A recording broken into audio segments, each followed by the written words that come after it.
عندي ليكوا خبر وحش. عارفين دور البرد الجديد اللي منتشر في كل البيوت وعند كل الناس تقريبا؟ غثيان، ترجيع، اسهال، مغص، ارتجاع شديد جدا، زياده في درجه الحراره، تكسير في العظم.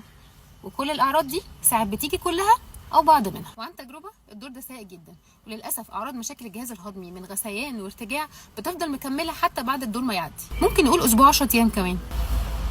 طب مش بتشبهه؟ ايوه، زي ما شكيته بالظبط، هو دور فيروس كورونا. المره دي الفيروس جاي باعراض جهاز هضمي فقط، زي اسهال، غثيان، ارتجاع، ترجيع، تكسير في الجسم شديد، وارتفاع في درجه الحراره. واحيانا بتظهر كل الاعراض، واحيانا بتظهر بعضها بس. خلوا بالكم على نفسكم، العدوى المره دي جايه بشكل شرس جدا وسريعه الانتشار جدا.